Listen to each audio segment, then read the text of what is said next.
He died on August 10th, but his last flight was on October 28, 2019. On August 10, 2019, the world mourned Dr. Adrian Cola, respected neuroscientist, beloved husband, and devoted father of two. News headlines called it a tragic accident.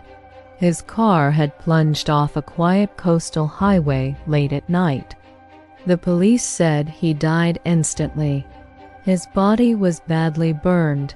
The funeral was closed casket. Everyone believed he was gone. Everyone except his wife, Maya Cole. Maya had always felt something was wrong. Adrian had been acting distant in the weeks before his death. He spent nights locked in his study, whispering on encrypted calls, deleting messages, and hiding documents. When she confronted him, he simply smiled and said, "Work stress. You worry too much." But she knew her husband. 2 months after the funeral, Maya received an anonymous email. No name, no message, just one attachment. A flight manifest. Passenger name, Adrian Cole. Flight date, October 28, 2019. Quote, Lagos gives Istanbul gives Prague. Her hands trembled as she stared at the screen. Adrian had died on August 10th. How could he be on a flight in October? At first, she thought it was a cruel prank. But then she checked the airline database.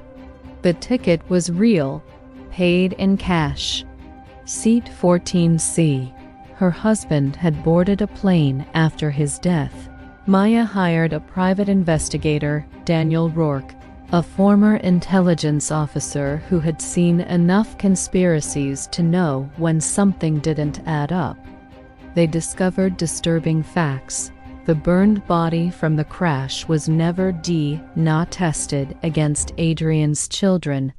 The dental records were lost in a system error. The accident report had been filed by an officer who retired abruptly 2 weeks later. Adrian had emptied a secret offshore account days before the crash. Then came the bombshell. Adrian had been working on a classified project involving memory manipulation and identity transfer technology that could erase memories, alter identities, and create perfect disappearances. Daniel traced Adrian's phone activity.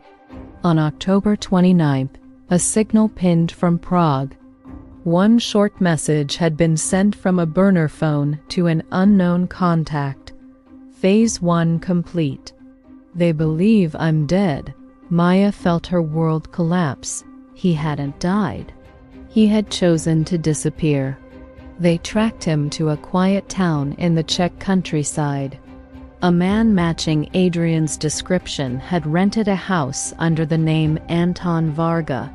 He lived alone, paid in cash, avoided neighbors. One night, Maya stood outside the house, her heart pounding. She wanted answers. She wanted the truth. She knocked. The door opened. A man stood there who looked exactly like Adrian, same eyes, same voice, same smile. But when he saw her, his expression was changed, cold, detached, almost unfamiliar. "Maya," he said softly. "You shouldn't be here," she cried. "You died. We buried you." He shook his head. "That man in the car wasn't me.